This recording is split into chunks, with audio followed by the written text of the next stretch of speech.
ఇంతకంటే ఘోరం, ఇంతకంటే దారుణం ఇంకోటి. ఇక నిన్న కిషోర్ అన్న ప్రెస్ మీట్ పెడితే నిజంగా చెప్తే నాకు ఒక్కసారి బ్లాంక్ అయిపోయింది మైండ్. నిజంగా నేను కిషోర్ అన్నను ఎంత ఎక్స్పెక్ట్ చేస్తానో ఆ ప్రెస్ మీట్ ఇంకొక మించి ఉంటుంది ప్రతిసారి. నేను ఆ ప్రెస్ మీట్లో నిజంగా చెప్తున్నా, బీఆర్ఎస్ వాళ్ళయి, బీజేపీ వాళ్ళయి, కాంగ్రెస్ వాళ్ళయి ఎవరైనా మాట్లాడండి, పనికి వచ్చేది పనికి రాంది ఏమన్నా మాట్లాడి, కానీ ప్రెస్ మీట్ అయిపోయే వరకు నా చెవులలో హెడ్సెట్ వేసి పెట్టా.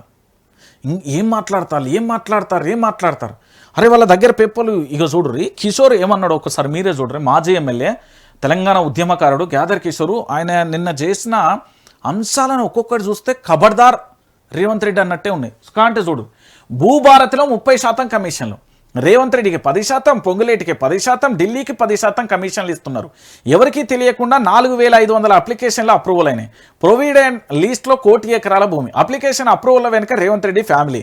ప్రభుత్వ వ్యవహారాలలో సీఎం భార్య జోక్యం. బీజేపీ వైపు పొంగులేటి శ్రీనివాసరెడ్డి చూపులు. కమలం పార్టీతో సంప్రదింపులలో ఆయన బిజీ. బీఆర్ఎస్ మాజీ ఎమ్మెల్యే గ్యాదర్ కిషోర్. సరే, కిషోర్ అన్న ఒక మాట చెప్పిండు. ఒక్క నిమిషం మనం దీనికి రిలేటెడ్ ఒక టాపిక్ చెప్తా. తెలంగాణ రాష్ట్రంలో ఒక మంత్రికి ఇట్లా కూర్చున్నారు, సేమ్ ఇట్లా టేబుల్ మీద ఒకరు కూర్చున్నారు. ఆ జిల్లాకు సంబంధించిన అధ్యక్షుడు ఎడమ సైడ్ కూర్చున్నాడు. ఎవరైతే మంత్రి గారి వ్యవహారాలకు సంబంధించి చూసే వ్యక్తి, ఆ జిల్లాకు సంబంధించిన అధ్యక్షుడు అదే పార్టీ ఓ పక్కన. ఇంకోటి ఏంటంటే వసూళ్ల పర్వానికి సంబంధించిన ఇంకొక పర్సన్, అంటే వాళ్ళ నమ్మకస్తుడు అనుకోరేది. ఇట్లా డబ్బు కట్టలు టేబుల్ మీద పంచుకుంటుర్రు. తెలంగాణలో పంచుకుంటుర్రు, అది ప్రజల సొమ్ము. ఓ పెద్ద మనిషి మాట్లాడుకుంటా అంటే ఆడ ఇప్పుడు మా రేవంత్ అన్న చెప్పిండు కదా, కళ్ళు షాపుల కాడ, సావుల కాడ, పెళ్ళిళ్ళ కాడ పెళ్ళిళ్ళ కాడ, సావుల కాడ గానే అయినా నేను. అరే నిజమానే అంటే నా బిడ్డ తోడన్నా, నువ్వు నమ్మకపోతే నీ ఇష్టం అంటాడు. ఎవరైతే తోడైతే ఏరు కదా ఉత్తగానే. నాకు ఏం చేయాలో అర్థమైతే నేను కాంగ్రెస్ కార్యకర్తనే, బాధ అనిపిస్తుందే అని అంటాను. ఓ గట్ల అయిపోయింది. ఈ కిషోర్ అన్న నిన్న మాట్లాడిన కొన్ని వీడియోలు నేను కట్ చేసి పెట్టిన. ఎందుకంటే ఈ తెలంగాణ సమాజానికి ఎట్లనైనా నేను చూపెడతా, ఏదైనా చేస్తా. నేనేమంటున్నానంటే ఒకసారి తెలంగాణ సమాజం అంతా ఆలోచించాల్సిన విషయం ఏంటంటే, ఇప్పుడు ఎవరి మీద కోపం లేదు. రేవంత్ రెడ్డి అంటే మనకెందుకు కోపం, రేవంత్ రెడ్డి అంటే వాళ్ళు ఎందుకు కోపం ఏంటంటే, ప్రజల పక్షాన ప్రజలకు అన్యాయం జరిగినప్పుడు మనం ఖచ్చితంగా ఉంటాం. అప్పుడు కేసీఆర్ అయినా ఇప్పుడైనా. ఒకసారి గ్యాదర్ కిషోర్ గారు, తెలంగాణ ఉద్యమకారుడు, మాజీ ఎమ్మెల్యే, ఆయన మాట్లాడిన అంశాన్ని చూస్తే ఒకసారి వినండి. మహేష్ కుమార్ గౌడ్ గారి పాత్ర ఎట్లున్నది, ఆయన ఏం చేస్తున్నాడని చెప్పి అలా రేవంత్ రెడ్డి అంటుంది కదా, మేము అంటలేం కదా.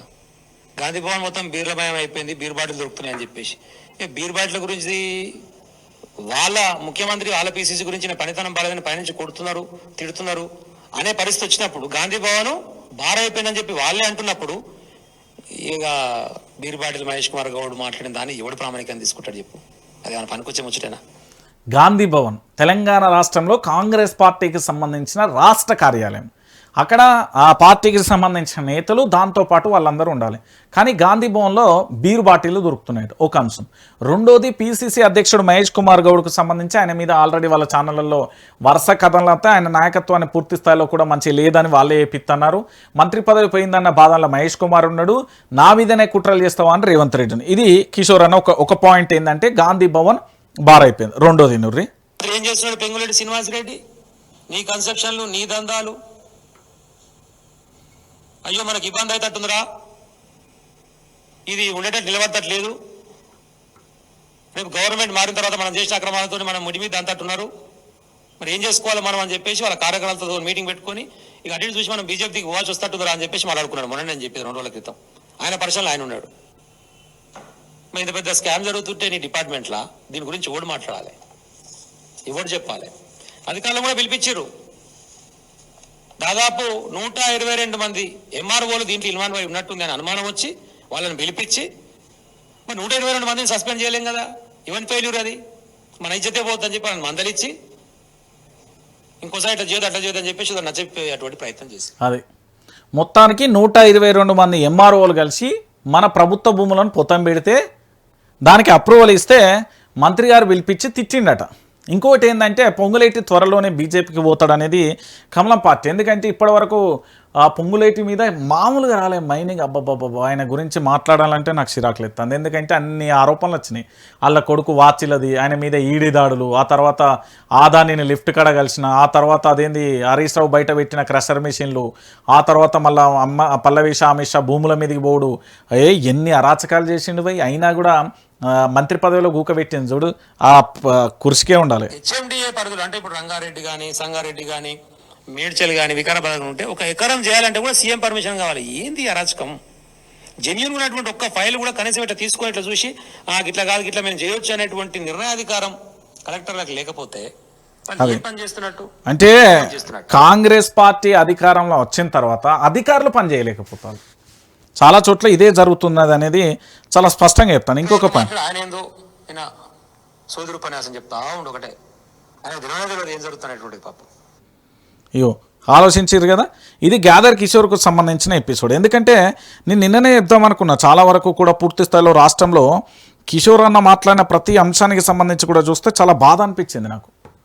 ఎందుకంటే రాష్ట్రం గింత ఘోరంగానే ఏంది 10% కమి, ఈ ఎవరి సొమ్మండి, ఇది మన సొమ్మండి, ప్రజల సొమ్మండి, ప్రజల రక్తాన్ని పీడించుకుంటున్నారండి. రేవంత్ రెడ్డికి 10% ఏంది, పొంగులేటికి 10% ఏంది, ఢిల్లీకి 10%, 30% ఇక్కడేంది, 4500 ఎట్లా అప్రూవల్ అయిపోయినాయి. ప్రొవిడెడ్కి సంబంధించిన లిస్టులో 1 కోటి ఎకరాల భూమి ఉన్నది, దాన్ని అప్రూవల్ ఎవరు చేసిండు, అప్లికేషన్లు ఏం చేసిండు. ఈ తెలంగాణకు సంబంధించిన రేవంత్ రెడ్డికి సంబంధించిన టీంలో నెంబర్ 2 అనబడే పొంగులేటి బీజేపీకి పోతానని ఇంత క్లారిటీగా చెప్పిండు. ఇక దీనికి ఏం సమాధానం చెప్తారు చెప్పుడు? తెలంగాణ